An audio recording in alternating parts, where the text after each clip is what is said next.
Une fois de plus, bien-aimés dans le Seigneur, je vous salue au nom de notre Seigneur Jésus-Christ de Nazareth. Et que comme toujours, la paix de notre Seigneur Jésus-Christ soit votre partage à tous. Comme nous l'avions toujours fait, bien-aimés dans le Seigneur, nous sommes toujours fidèles au poste, puisqu'il n'y a aucun job ici sur terre, il n'y a aucun travail ici sur terre qui est plus que travailler pour Dieu, bien-aimé.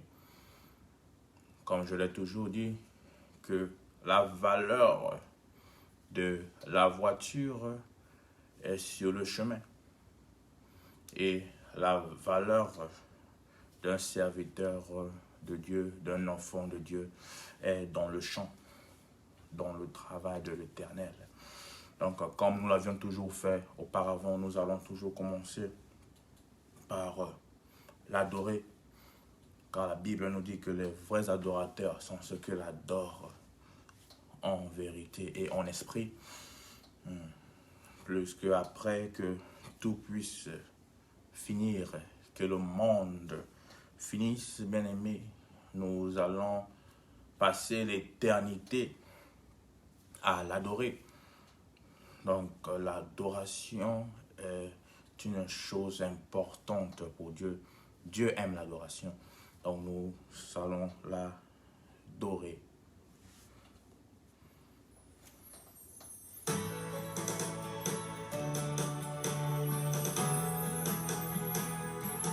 Lion of Judah, my trust is in you. Ancient of days, my trust is in you. I am that I am, God.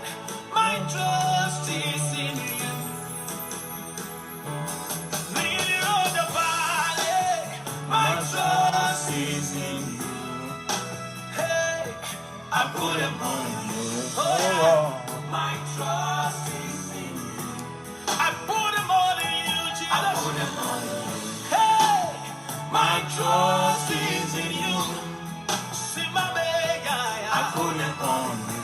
Hey, my trust is in you. I put him on. I put him on you.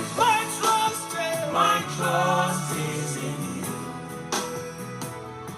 He can do. My trust is in you. Oh, yigi yigi baba, my trust is in you. Sorry, kidunia, my trust is in you. Hey, esibalaba moti,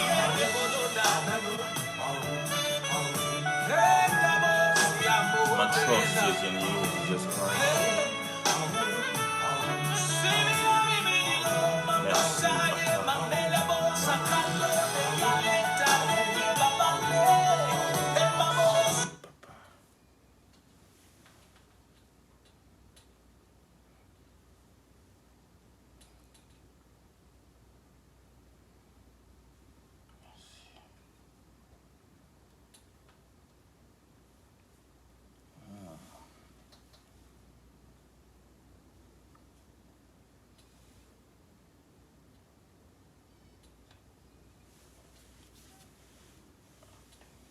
Hi, my name is Tim Sykes. I'm a stock trader.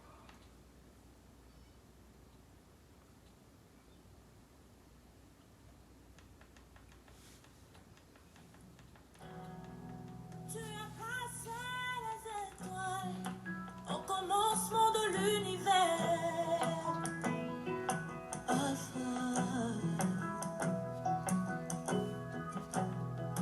Oh, rien ne peut être créé si tu n'as pas encore parlé.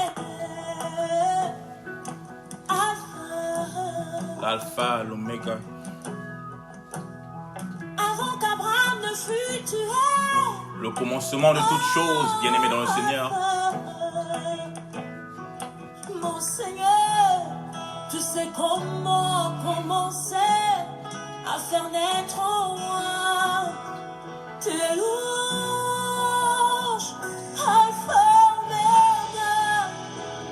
Alpha, Omega, le Dieu de tout temps, qui conduit mes pas, Alpha, Omega. Alpha, Omega. Ô Père Céleste, je te loue, je t'adore. Car tu es Dieu. Tu as compté tous mes pas depuis le sein de ma mère. Tu es mon commencement, ô Père Céleste, et tu es la fin. Comment ne pas t'adorer, comment ne pas te louer? Ton amour a précédé. Un simple pécheur que je suis, ô Père Céleste. Je ne mérite pas, Papa, ton amour. Mais par ta sainteté, par ta grâce, tu m'as racheté, ô Père Céleste. Comment ne pas te dire merci?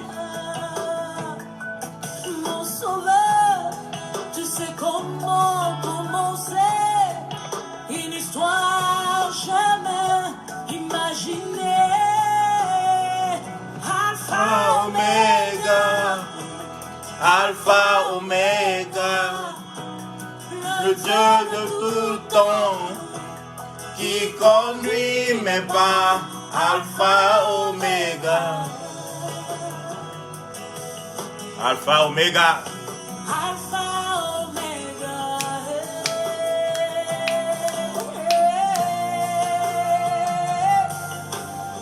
Bien-aimé, là où tu te trouves, adore ton Dieu, bien-aimé. Même dans le silence, tu peux l'adorer. Même si tu n'as pas les mots, dans le silence, tu l'adores, bien-aimé. Ton silence, tu peux l'adorer. Souvent le voleur vient en premier. Il est digne de nos adorations et de nos Il louanges. s'appelle Omega. Il est le commencement et la fin de toutes choses, l'alpha et l'oméga, Tant qu'il a la vie, le Dieu qui règne pour toujours. Il est le même hier, aujourd'hui et à jamais. Il sera le même, il restera le même, bien-aimé. car aucun homme n'a le chrono qui décide la fin de mon parcours. Même quand ma chair me lâcherait, mon espoir s'ennuierait, j'attendrai Omega, je cours Bien-aimé, pour toi qui as perdu l'espoir, jusqu'à la ligne où m'attend Omega. il est le commencement et la fin de toutes choses. Il n'est pas trop tard, bien-aimé, n'abandonne pas. Car ta fin est son commencement. Ta fin est son commencement, bien-aimé. Laisse tout entre ses mains. Abandonne-toi entre les mains de l'alpha et l'oméga, de ton créateur, de celui qui te connaît plus que toi-même, de celui qui connaît tes envies avant que tu puisses même les dire, bien-aimé dans le Seigneur.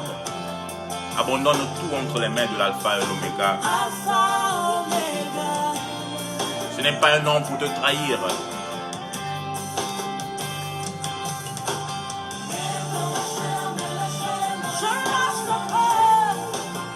Merci, Papa. Oh Père Céleste, merci pour ta présence parmi nous. Oh Saint-Esprit de Dieu, nous t'invitons. Remplis-nous, parle-nous, ouvre-nous les yeux, ouvre les yeux de nos cœurs, ouvre les oreilles de nos cœurs, afin que nous puissions recevoir quelque chose de ta part cet après-midi.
Une fois de plus, bien-aimés dans le Seigneur, je vous salue au nom de Jésus-Christ.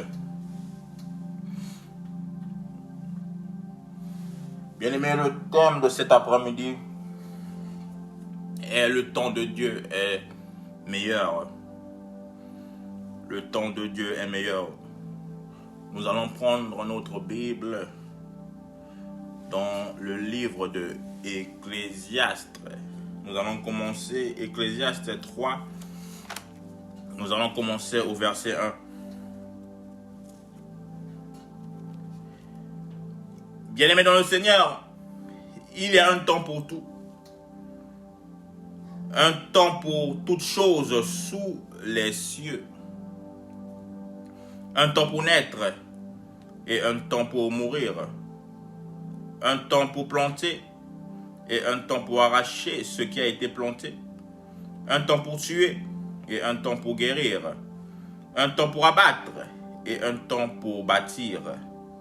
Un temps pour pleurer et un temps pour rire.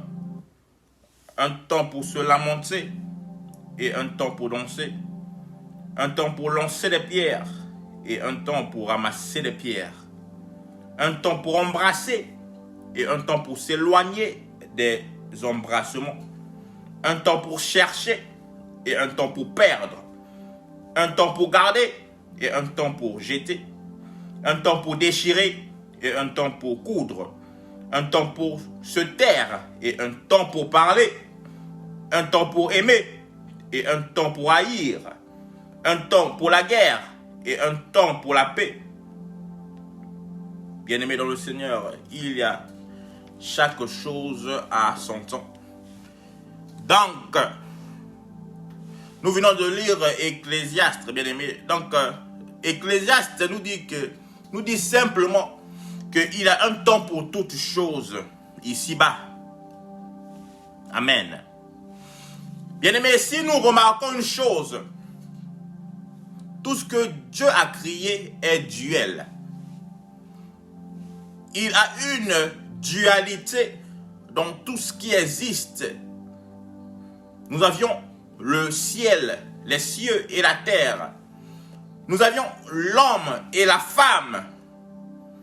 Nous avions l'enfer et le paradis. Nous avions le bien et le mal. Nous avions le soleil et la lune. La lumière et les ténèbres. Donc, toutes choses que nous venons de dire fonctionnent qu'au temps de Dieu. Ces choses que nous venons de dire obéissent Dieu. Et ils fonctionnent qu'au temps de Dieu.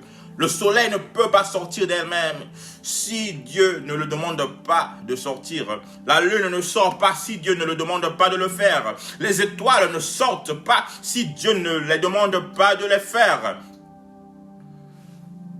La lumière n'apparaît pas si Dieu ne la demande pas d'apparaître. Et les ténèbres n'apparaissent pas si Dieu ne les demande pas d'apparaître, bien-aimés. Chaque chose fonctionne selon le temps de Dieu. Donc, chaque chose a son temps. Mais le temps de Dieu est le temps de toutes choses, bien-aimés. Chaque chose a son temps. Mais le temps de Dieu est le temps de toutes choses. Amen. Donc, étant homme, bien-aimé, étant homme, nous ne comprenons pas comment le temps de Dieu fonctionne. C'est pour cela que nous tombons dans les soucis. C'est pour cela que nous tombions dans les pleurs, des découragements. Ecclésiaste 3, 11 nous dit ceci. Que il fait toutes choses bonnes en son temps. Même il a mis dans le cœur de l'homme la pensée de l'éternité. Donc il fait toutes choses bonnes choses en son temps, le temps de Dieu. Mais il a mis dans le cœur de l'homme la pensée de l'éternité, bien que l'homme ne puisse pas saisir l'œuvre que Dieu fait, du commencement jusqu'à la fin. Donc, il a mis dans le cœur de l'homme la pensée de l'éternité. L'homme pense l'éternité, mais bien qu'il ne comprend pas la manière dont Dieu fonctionne, du commencement à la fin. Donc, l'Ecclésiaste nous dit que tout ce que Dieu fait est bon en son temps. Une personne peut-être me dirait que Donc, si je pleure, est-ce mes pleurs bons pour Dieu? Et qu'est-ce que Ecclésiaste reprend? Ecclésiaste dit ceci. Oui, tes pleurs sont bons pour Dieu. Pourquoi? C'est ton temps de pleurer. Ce temps est bon pour Dieu. Ce temps que tu pleures là est bon aux yeux de Dieu. Pour que quand le temps de Dieu, quand son temps apparaîtra dans ta vie, il te ferait rire, bien-aimé. Mais cela sera pour la grandeur de Dieu, bien-aimé. Donc le temps que tu pleures, c'est le temps que Dieu a permis que tu puisses pleurer. Car il sait qu'il aura un temps où tu vas rire, bien-aimé. Donc chaque chose a son temps. Il a un temps pour pleurer, il a un temps pour rire. Il a un temps pour parler, il a un temps pour se taire, bien-aimé. Et le livre de Romains 11, 36 nous dit ceci. C'est de lui, et par lui, et pour lui, que sont toutes choses, bien-aimés. Donc, toutes choses, je parle de toutes choses sans exception. Donc, il n'y a aucune chose ici sur la terre ou bien au ciel qui peut se faire sans que Dieu donne sa permission, bien-aimé. Donc, c'est de lui. Toute chose est de lui. Et par lui, tout se fait par lui. Et pour lui, donc, toute chose l'appartient. À lui la gloire dans les siècles, bien-aimés. Donc, Ecclésiaste a dit que Dieu a mis dans le cœur de l'homme la pensée de l'éternité. Malgré que nous ne comprenons pas la manière dont Dieu fonctionne, bien-aimés, nous avions toujours des questions. Mais il a mis en nous la pensée de l'éternité. L'homme est pensable, bien-aimé. Nous pensons beaucoup. L'homme pense toujours à l'incertitude. Amen. L'homme pense toujours au futur dont nous ne connaissons pas. Nous pensons toujours à des choses dont nous ne connaissons pas. Un futur lointain ou proche. Ou bien même un présent que nous ne maîtrisons pas, que nous ne connaissons pas, ni maîtrisons. Donc Dieu fait cela pour que nous relions toujours à lui, bien-aimés. Dieu permet que nous pensons toujours. Dieu permet toujours que nous soyons toujours dans une incertitude d'un futur non connaissable, d'un futur non maîtrisable, afin que nous puissions toujours nous relier à lui, bien-aimé, pour que nous revenons toujours à lui. Plus que étant humains, nous ne pouvions pas contrôler notre présent ni notre futur. Donc, bien-aimés dans le Seigneur, étant humains, nous ne pouvions pas contrôler le présent et le futur. Alors, pourquoi pas faire confiance à Dieu, lui qui a le contrôle de toutes choses? Le livre de Psaume 37, verset 5 nous le dit. Recommande ton sort à l'Éternel, mets en lui ta confiance et il agira. Donc, recommande ton sort à l'Éternel. Donc, un sort, c'est une chose dont nous ne maîtrisons pas. Un futur dont nous ne maîtrisons pas. Donc, recommande notre sort à l'Éternel. Mets en lui ta confiance. Quand nous parlons de mettre en lui notre confiance, nous parlons de la foi. Donc, ayons foi en lui. Donc, laissons tout entre les mains de l'Éternel. Mais non seulement laissons tout, mais ayons aussi foi en lui. Puisque aujourd'hui, bien-aimés, nous laissons toujours tout entre les mains de l'Éternel, mais sans la foi, bien-aimés. Que Dieu, Dieu, je laisse tout entre tes mains. Moi, je suis fatigué, je suis arrivé à la fin. Je n'en peux plus. Chaque jour, les problèmes. Pourquoi seulement moi? Je suis venu dans ce monde laisser les amis. Je suis venu dans ce monde laisser les autres.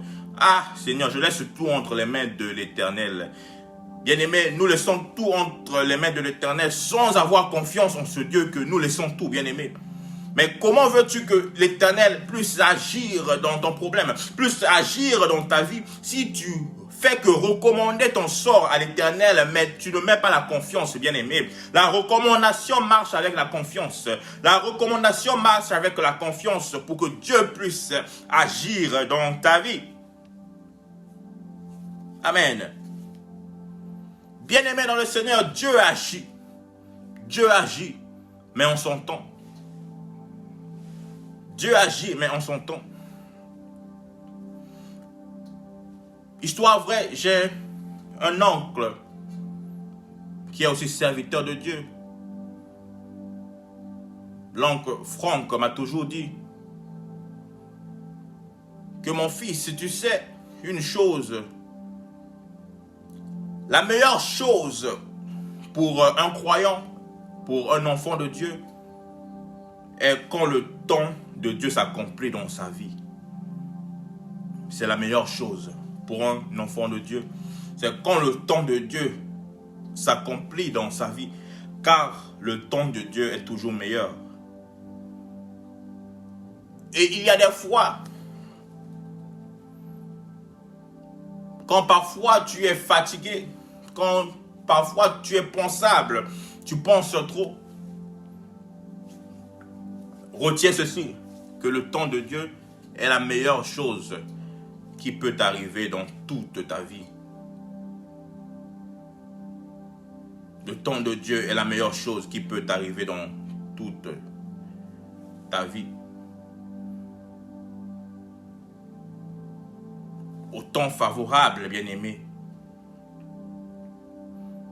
Ésaïe 49, verset 8, nous dit que au temps de la grâce, je t'exaucerai, dit l'Éternel. L'Éternel nous exauce au moment où nous trouvons faveur à ses yeux. Il ne nous exauce pas parce que nous avions beaucoup pleuré.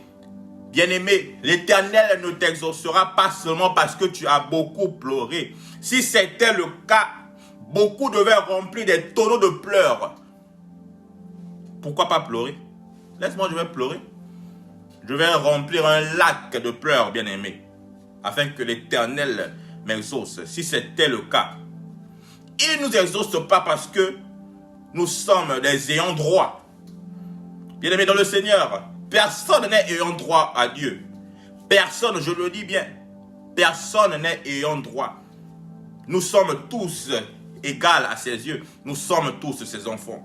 Donc, personne ne va dire que je suis ayant droit.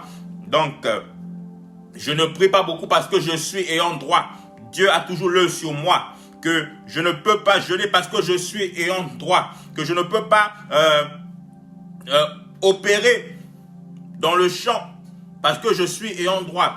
Que je ne fais pas ceci parce que je suis ayant droit. Bien aimé, il n'y a aucune personne qui est ayant droit devant Dieu. S'il est arrivé à donner son propre fils, bien aimé dans le Seigneur, il nous démontre qu'il fait toutes choses par sa volonté.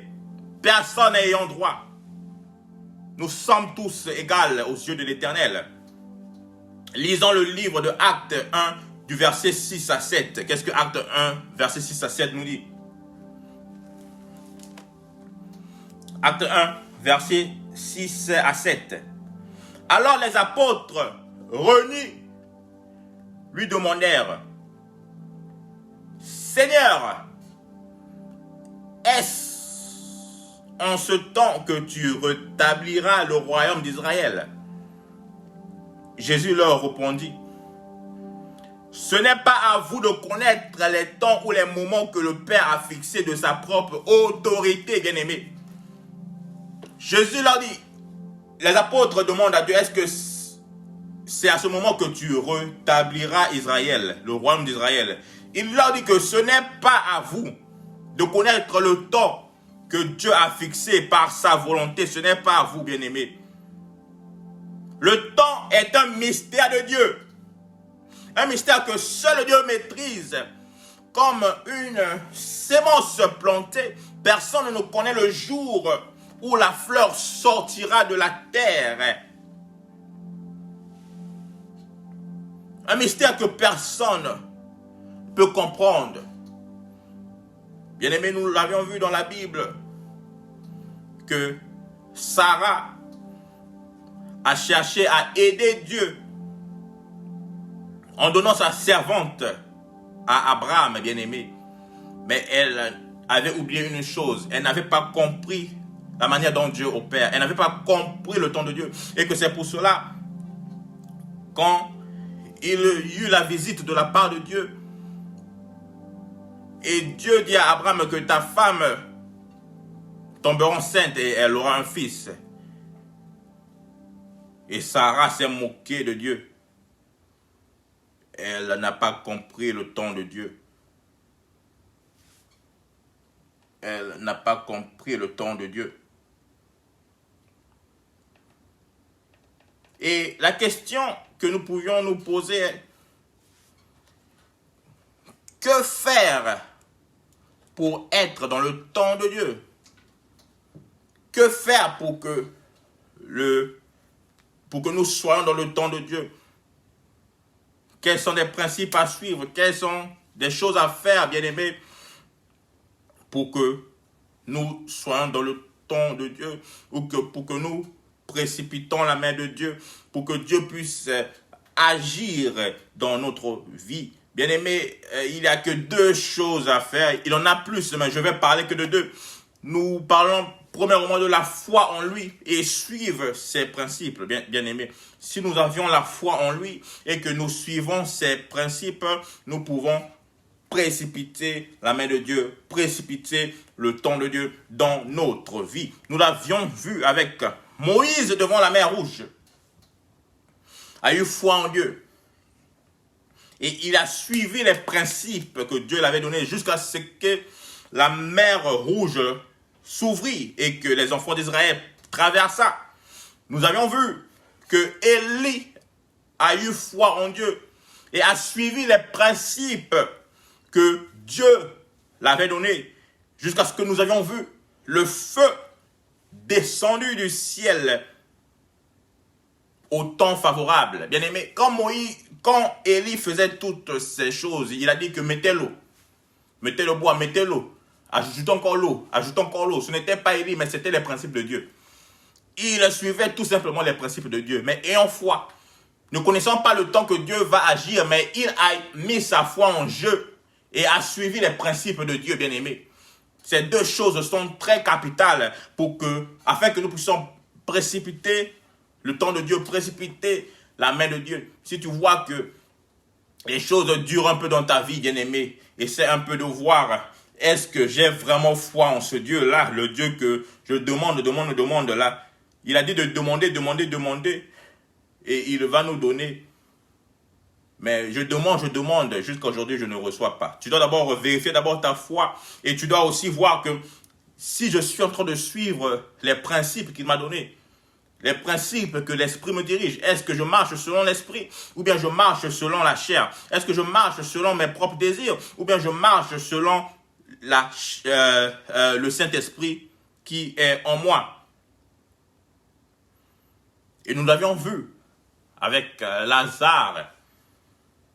Si Jésus-Christ demandait à ces gens de ôter la pierre de la grotte où Lazare était enterré, et si ces gens n'avaient pas obéi à la voix de Jésus-Christ, Lazare ne devait pas être ressuscité. Donc, c'était des principes à suivre. Donc, ces gens-là aussi ont aussi participé aussi à la résurrection de Lazare. Ces gens ont participé aussi à la résurrection de Lazare car ils ont écouté la voix du Maître. Ils ont écouté la voix du Christ. Ils ont eu foi en Christ. Plus qu'aujourd'hui, je ne peux pas aller ouvrir une grotte, une pierre qui pèse si je ne crois pas la personne qui me demande de la ouvrir. Je ne peux pas aller sacrifier mes efforts là-bas, sacrifier ma force si je ne crois pas à cette personne qui m'envoie de le faire. Donc, ils ont cru en Jésus-Christ et ils sont aussi allés enlever cette pierre afin que Lazare puisse être ressuscité. Donc, ils ont suivi les principes. Nous l'avions vu. Anne dans la Bible, qui n'avait point d'enfant. Anne a promis à Dieu et elle a aussi suivi, elle a eu non seulement foi en Dieu, mais elle a aussi suivi aussi les principes, la promesse qu'elle a faite à Dieu, elle a accompli. Et que c'est pour cela Anne était bénie par un fils, Samuel. Nous l'avions vu dans la Bible, la femme sanglante, bien aimée. La femme sanglante, la perte de sang pendant 12 ans. Mais elle a seulement eu foi en Jésus-Christ. Car la foi revient de ce que nous entendons. Et ce dont nous entendons revient de la parole de l'Éternel. Elle a entendu que Jésus-Christ guérissait, qu'il est passé à Jérusalem, qu'il était à Béthanie, il a fait ceci. Qu'il était ici dans ce village, il a fait cela. Et elle a cru que si, vraiment si, et poussé, je veux dire que poussé par le Saint-Esprit, bien-aimé, puisque faire des choses comme ça, c'est non seulement avoir la foi, mais aussi être poussé par l'Esprit de Dieu en toi. Car il n'y avait personne qui avait dit que, tu vois, si tu vas seulement, tu touches seulement l'habit du monsieur là. Elle était poussée par l'Esprit de Dieu. Donc, elle a suivi les principes de l'Esprit de Dieu en elle. Et elle est allée, et elle a été guérie. Bien-aimé, j'aimerais te parler. Toi qui m'écoutes, peut-être que tu passes des moments difficiles. Peut-être que tu es rejeté par ceux dont tu as aidé, par les gens que tu as aidés. Peut-être que tu es rejeté par ta propre famille à cause de la misère. Peut-être que tu es maltraité par ton mari à cause du manque d'enfants. Peut-être que tu es maltraité par ta femme à cause du manque d'emploi. Menacé peut-être à cause de ton appartenance à Dieu. Bien-aimé, j'aimerais te dire une chose, que le temps de Dieu est meilleur. Aie confiance en lui. Laisse tout entre les mains de l'Éternel et il agira dans ta vie. Ne te fais point du mal. Ne désespère point. Mais mets confiance en Dieu. Bien-aimé, on a toujours dit que la valeur de la voiture est sur la route. Aussi comme la valeur de l'habit dépend de celui qui le porte. Et la valeur d'un enfant de Dieu est dans le temps de Dieu. Je le redis encore. La valeur de la voiture est sur la route. Mais la valeur de l'habit dépend de celui qui le porte. Mais la valeur d'un enfant de Dieu est dans le temps de Dieu. Aujourd'hui, ils disent que tu es rien. Aujourd'hui, qu'ils disent que tu es poubelle. Ils disent que tu n'es pas allé à l'école. Tu ne trouveras pas un bon travail. Ils disent que tu n'es pas né d'une famille des milliardaires, des millionnaires, que tu n'as pas un futur. Ils disent que tout a été enlevé en toi et tu n'auras point d'enfant. Ils disent toutes ces choses. Mais bien-aimé, j'ai qu'une chose à te dire de la part de notre Seigneur et Sauveur Jésus-Christ. Que le temps de Dieu est la meilleure des choses qui peut t'arriver. Le temps de Dieu est la meilleure des choses qui peut t'arriver.